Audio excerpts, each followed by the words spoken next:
Alright, it's time. I've covered Arc, Solar, and Stasis so far, so it's time to learn everything there is to know about Void. In this video, we'll be going over how the subclasses work, every aspect, fragment, melee, subclass, verb, just everything you need to know to make sure you understand how to properly utilize Void.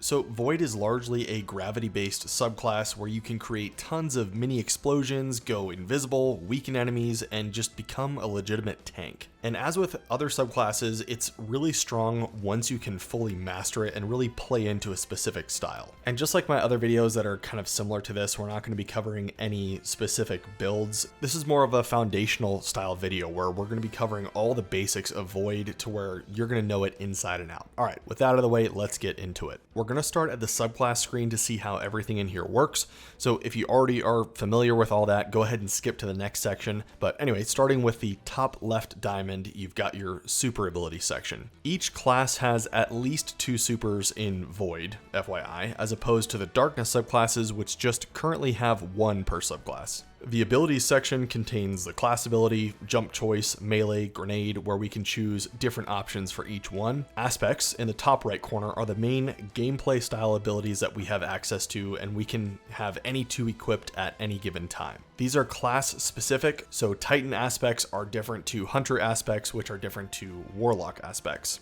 Aspects are also what dictate how many fragments we can have at any given time. You can see how many fragment slots each aspect gives as you hover over them. Pretty easy to understand. So what are fragments then? Well, they adjust the subclass on more of a micro level and really allow for fine-tuning of your builds. Most of them are going to be, if you do X, then Y thing will happen. But they can also do other passive things and give us stat boosts and penalties. And unlike aspects, fragments are the exact same for every class. So the fragment choices you see on your Titan will be the exact same as your other characters, as long as you have purchased all the fragments, that is. If you haven't yet, your first step should be to buy every fragment and grenade from her. It's really not that expensive. These only cost Glimmer, so dedicate about 1 day's worth of Glimmer to buying these and you'll have everything unlocked. Which unfortunately you do have to buy them for each class, but still it's not that bad. So a massive part to understanding each subclass in Destiny is understanding the subclass keywords, or verbs as they like to call them. You'll see a lot of these highlighted in the descriptions while hovering over a lot of the subclass options in your subclass screen. With Void, we have 6 verbs in total.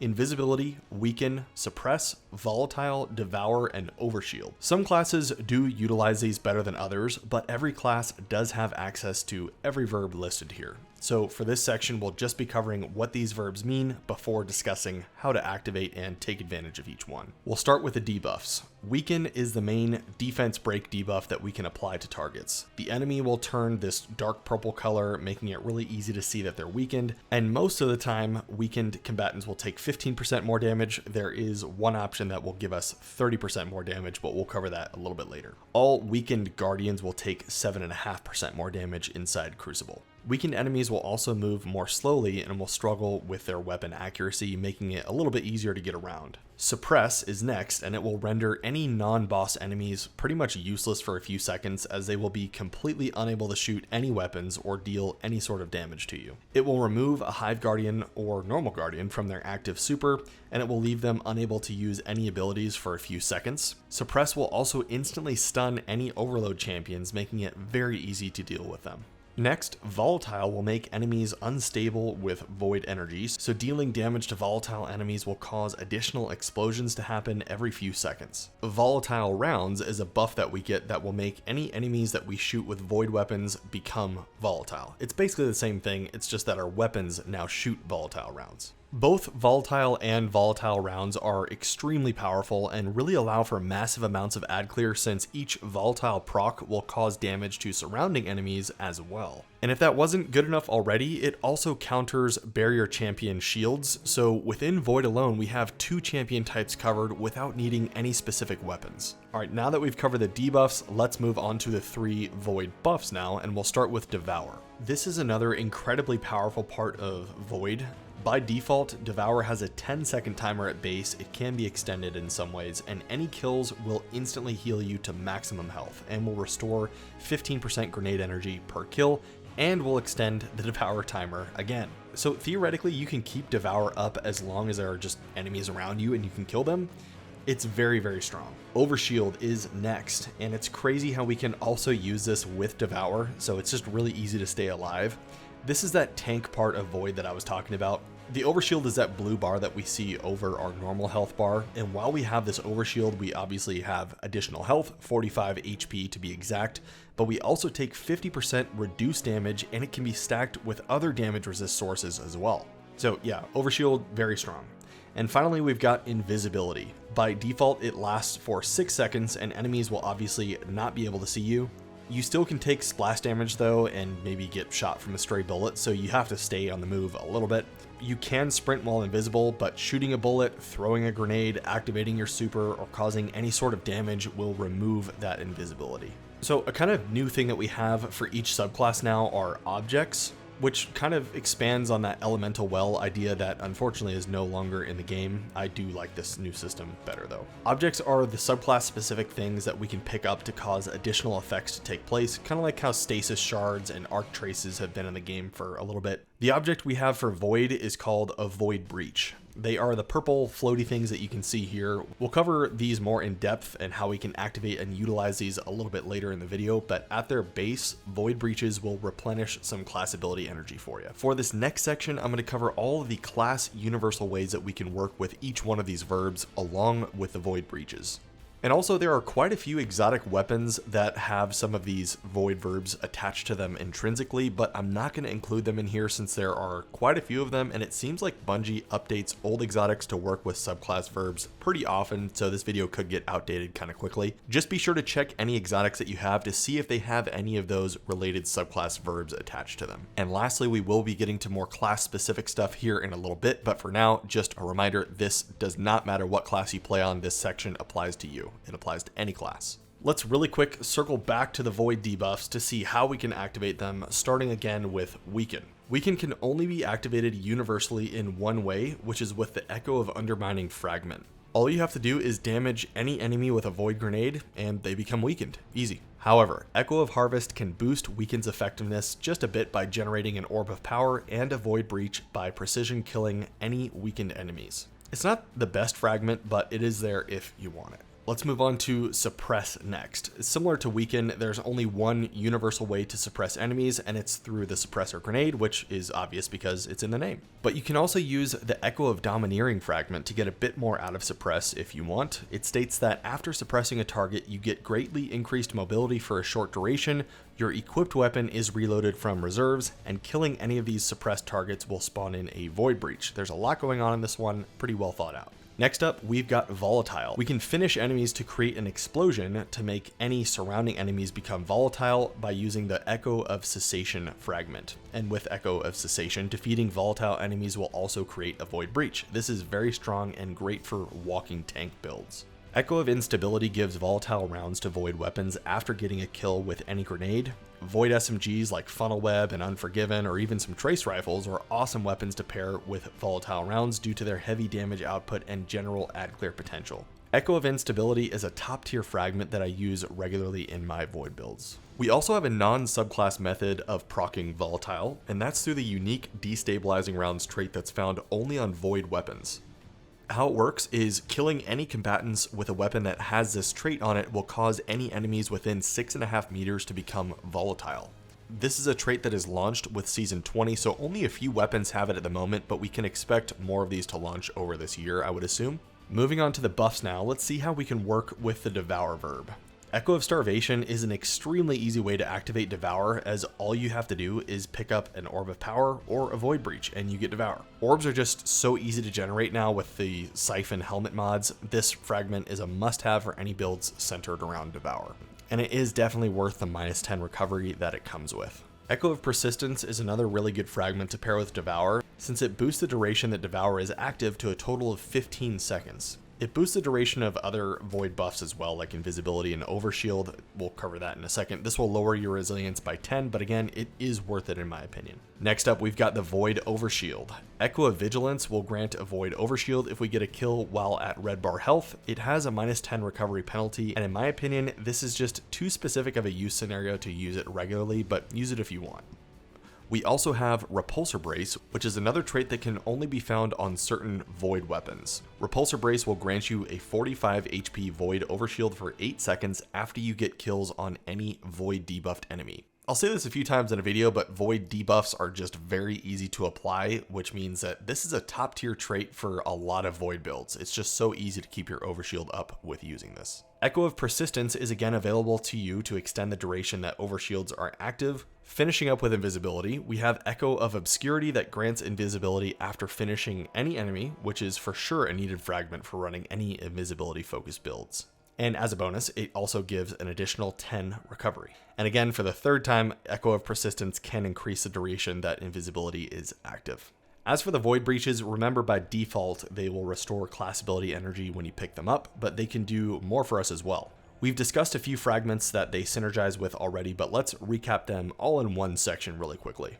Echo of Cessation is that one that creates the explosion after finishing an enemy, but also allows for volatile kills to create these Void Breaches. Echo of Domineering is the one that grants increased mobility, reloads our equipped weapon after suppressing an enemy, and also grants a Void Breach when we get suppressed kills. Echo of Harvest will spawn in a Void Breach for just precision killing any weakened enemy. So long story short, use Cessation if you want to build into Void Breaches for volatile kills, go with Domineering if you want them for suppressed kills, or go with Harvest if you want them for precision killing weakened enemies. So you kind of have an option to generate a Void Breach from each Void debuff type. And aside from restoring class ability energy, remember that they can also activate Devour when using Echo of Starvation. Picking up a Void Breach or an Orb of Power will just give you Devour. This is very strong. So those are some of the ways that we can universally engage with each Void Verb, but we still have some fragments and grenades left over that don't really have any Void Verb synergy. Not every fragment you have equipped has to have Void Verb synergy to be good, so just keep that in mind. A lot of these upcoming fragments are very good and you should still absolutely use them.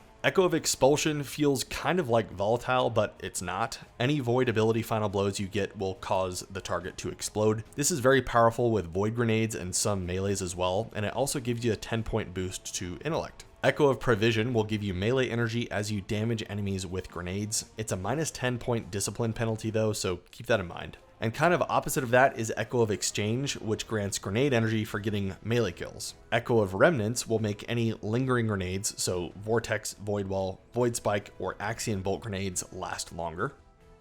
Echo of Reprisal will grant super energy for getting kills while surrounded by enemies. In my opinion, Ashes to Assets, the helmet mod, doesn't take up a fragment slot, and it gets your super back very quickly with how many grenade kills you'll be getting with Void. So I wouldn't really recommend this one. Echo of Leeching is an interesting one that I don't use too often, but it does start health regeneration for you and allies on melee kills. It gives a boost of 10 resilience as well.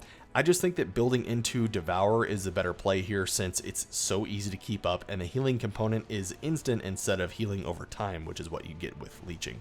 Echo of Dilation has to be the most useless fragment on this list. It grants increased crouch, movement speed, and better radar. Just not very useful in my opinion, but it does give an additional 10 mobility and 10 intellect. It's just still not worth it. Cool, that is every fragment covered, along with their synergies for each verb. Let's cover grenades now. And just a reminder, before we get started with this section, if you skipped ahead till now, every grenade is available to every class. Just go to Ikora and grab these if you're missing any. That's how you get them. Let's start off with a Void Spike, which is best utilized for blocking off doorways inside the Crucible. It's not really great inside of PvE. Void Spikes basically attach to any surface and emit a beam of void energy for 4 seconds. Vortex grenades are, in my opinion, the best grenade overall. They've got this gravitational pull effect that will draw enemies toward the center, taking damage over time. These grenades last around 4.5 seconds and deal some pretty solid damage and cover a decent sized area. Another solid grenade pick is the Void Wall grenade. It's a wall of void flame that covers a decent sized area for 5 seconds and burns anything that walks over it.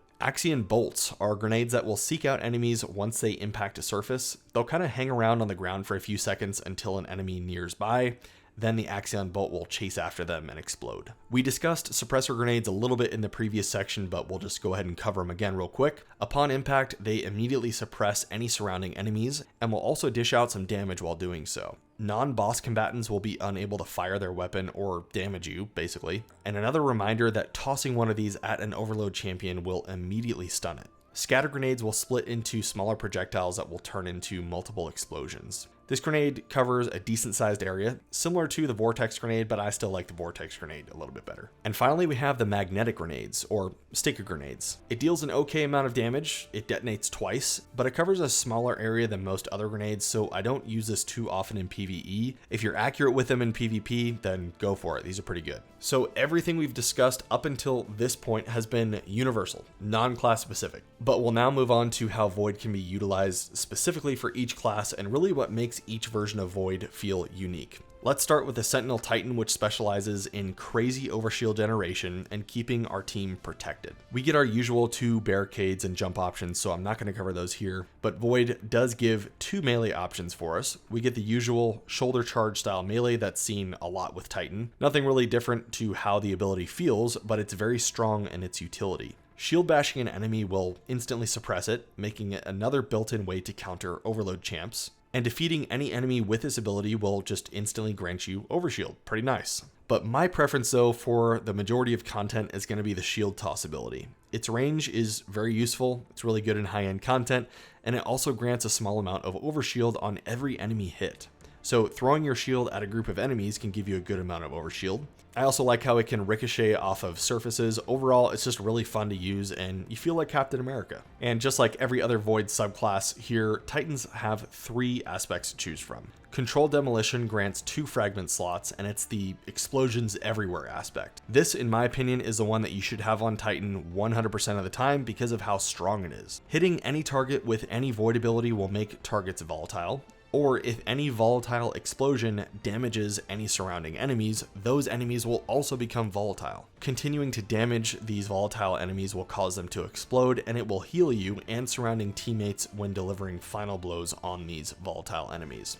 A lot going on here, but it's really good and it just feels so much fun and awesome to play. Bastion is another very good choice, but it only gives 1 fragment slot, so there is a trade-off here. Casting your super will give you and allies an instant overshield, which is kind of pointless when using Ward of Dawn, but I find its main utility in its second part. This is going to enhance all of your barricades by providing a regenerating Void overshield to you and allies standing behind them. The extra damage resist and healing effects that you get from these Void overshields are just incredibly useful. Offensive Bulwark is the 3rd aspect for Titan, and it provides 2 aspect slots. With how good the Void fragments are, this is the main reason I think why people choose Offensive Bulwark over Bastion. So it states that when you have an overshield or are inside of a Ward of Dawn, you'll regenerate grenade energy faster, you have increased melee range and damage, and any melee kills you get will extend the duration of your overshield. So it's not a bad aspect, but its utility isn't quite as good as Bastion. I just really like those overshields. Okay, time for supers, starting off with Ward of Dawn, which is probably the most iconic Titan super in the game. Pop a bubble, and you get a nice amount of time of vastly increased damage resistance, protection from enemy fire, and increased grenade regen if you're using Offensive Bulwark. The Ward of Dawn does have a health bar, but you can visually see that the bubble is weakening when it starts to get holes in it. The health is pretty high though. Just keep an eye on its visual appearance if you're taking heavy fire in something like a Grandmaster Nightfall especially. You aren't completely invulnerable here, unlike Destiny 1's Ward of Dawn, so just keep an eye on it when it disappears. The other super that Titans have available to them is the less commonly used Sentinel Shield. This is a Void Titan's roaming super ability, which allows you to bash enemies with a powerful melee combo, throw an overcharged Sentinel Shield, or block incoming damage. The cool thing about blocking here is that your teammates can stand behind you and actually do bonus damage when shooting through this barrier, and guarding your team will also extend the duration that the super is active. Ward of Dawn is just so good. I really don't use Sentinel Shield too often. It's not bad, but again, Ward of Dawn is just so good. And that is a Sentinel Titan. Really, every Void class here is strong, but I just love Void Titan. It's special to me, and it's just so fun to play. Moving on to the Nightstalker Hunter. A master Nightstalker usually has nearly on-command invisibility for themselves and other teammates, as well as strong and consistent debuff potential with the many options they get. We'll skip the class abilities and jump options again, since those are the exact same as other classes. But different to many of the other light subclasses and subclasses, Hunters only get 1 melee option, which is the Snare Bomb. It's a throwable object that functions kind of like a proximity bomb. It's going to attach to any surface and will detonate when any enemies are near it. You can of course also throw it directly at an enemy and have it instantly activate, up to you. Either way, any enemy affected by a detonated snare bomb will be weakened, so hunters get a really easy way to weaken enemies. Moving on to the aspects now, the first one for hunter is Stylish Executioner, and it grants 2 fragment slots. This says that when you kill any void debuffed enemy, so suppressed, weakened, or volatile, you get invisibility and true sight. Invisibility is just so easy to get on hunter, it's not even fair. When you do it right, you can spend more time invisible than not invisible, which is pretty nuts. Trapper's Ambush is our second aspect and grants 1 fragment slot. This is Void's take on the dive ability that hunters get on some other subclasses, and it is really strong. You activate your melee ability while in air to perform a quick fall. The impact creates a smoke cloud that will weaken enemies caught inside and can simultaneously make your allies invisible. It also allows for general usage of your snare bomb to make allies invisible. As long as you throw it near an ally, it will instantly detonate, as it will become basically a proximity bomb for allies. There are good use cases for both with Quickfall and this enhanced snare bomb. They're both really good for making allies invisible. Finishing up with the aspects now for hunters, we've got Vanishing Step, which grants 2 fragment slots and simply allows for your dodge to make you invisible. Nice and easy. I feel that there are enough ways to become invisible already, so this isn't super needed, but it's there if you want it. I usually run Gambler's Dodge, which refunds melee ability while dodging near enemies, so it's extremely easy to have your snare bomb ready to go whenever you want. Hunters have access to 3 different supers, with 2 Shadow Shot supers being kind of similar, so we're going to start with those. The first super is Shadow Shot Deadfall. This will summon a giant void bow that will shoot a giant void arrow wherever you want. The arrow's impact point will create a tether or purple orb for 12 seconds, which will trap enemies near it and make them both weakened and suppressed at the same time. All tethered enemies will share 50% damage as well, making it really easy to clear out a lot of enemies at once. This is not only a great control super, but it's a really good one to use for DPS phases on bosses, as the weaken debuff is actually a beefed up 30% defense break instead of the 15% found on all the other void weakens. So with this, you've got 12 seconds of boosted damage for you and your team. Shadow Shot Mobius Quiver shares a lot of the same feel as Shadow Shot Deadfall, but it's slightly different. The tether range is not as good, and the tether only lasts for 6 seconds instead of 12. You still do get the 30% weaken debuff here as well as the suppression, but where it really shines is the damage potential. Mobius Quiver has the ability to shoot 2 rounds of 3 void arrows instead of 1 round of 1 arrow on Deadfall. This does significantly more damage, and it's a nice balance between debuffing and damage output. I still do prefer Deadfall for most raid and dungeon boss damage phases since they just kind of stand still, but Mobius Quiver is really useful on Nightfall bosses that are health gated and need just really heavy damage really quickly.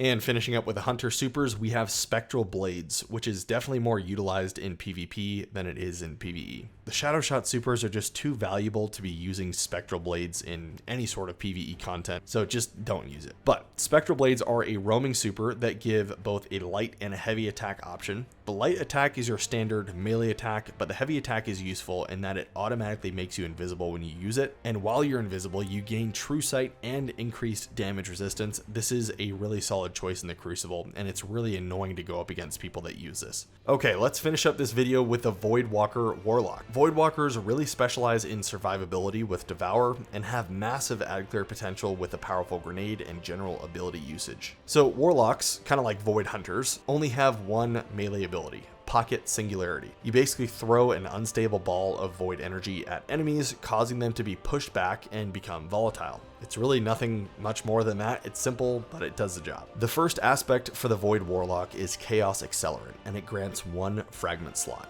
This, in my opinion, is the MVP of the Warlock choices. You have the ability to hold your grenade button to overcharge certain grenades to give them boosted effects. Keep in mind though that you have to have one of the listed grenades equipped, otherwise it's not going to help you at all. Vortex grenades get an increased size and duration. Axion bolts will have an additional bolt that will seek out enemies. Scatter grenades will turn into mini seeker grenades, and magnetic grenades will generate a blast upon detonation. Vortex grenades are the obvious choice here, but go with whatever you prefer. Feed the Void is the aspect that's really centered around Devour. All you have to do is get a kill with any Void ability and you've got Devour ready to go. It's really strong and it grants 2 fragment slots. With how easy it is to get all of your abilities back now, you'll have Devour up constantly. The final Warlock aspect is Child of the Old Gods, which gives 2 fragment slots. This is Void's take on that soul that spawns in when activating your Rift, similar to how some other subclasses on Warlock have it, but this Void soul will wait for you to start shooting an enemy to where it will then follow the enemy, weaken them, and also drain their health. And as an enemy's health is being drained, you're either given melee and grenade energy if you are in a healing rift, or are given health back if you're running an empowering rift. Killing any enemy affected by this Void Soul will always refund some class ability for you as well, so it's a very well thought out aspect for sure. Warlocks get 3 total supers, 2 of which again are kind of similar to one another, and that's going to be both Nova Bombs, so we'll just start with those. Nova Bomb Cataclysm is my preferred choice in most cases, and we'll start with that one. It's going to travel pretty slowly, so you'll have to either be accurate or be up close, but once it connects to any target, it's going to split up into mini Nova Bombs that will start tracking out even more enemies. The overall damage potential here is really high, so feel free to use it on bosses, adds, champions, anything you like, it works. Nova Bomb Vortex, on the other hand, obviously another Nova Bomb, but will instead function basically as a mega overcharged Vortex grenade. It's going to pull enemies towards the center and disintegrate anything caught inside. This is definitely better for ad clear and some control. The damage output just isn't quite as good as Cataclysm, but even then, Cataclysm is still really good for ad clear, so I think that you should just go with that. The third and final super for Warlocks is the Nova Warp, which again is just not a great PvE super, which I realize is a recurring theme for all the roaming supers for Void. With Nova Warp, you get an AoE attack and a teleport. The teleport makes you a really difficult target in PvP, and the AoE blast is a one-shot kill. But again, just not great in PvE, don't use it. Wow, that is it. So much to cover here, but I hope that this helped you. As always, I try to be as concise as possible while also providing clear examples and information to you. I won't keep you any longer, but if you have any questions, join the Discord and I will see you all in the next video.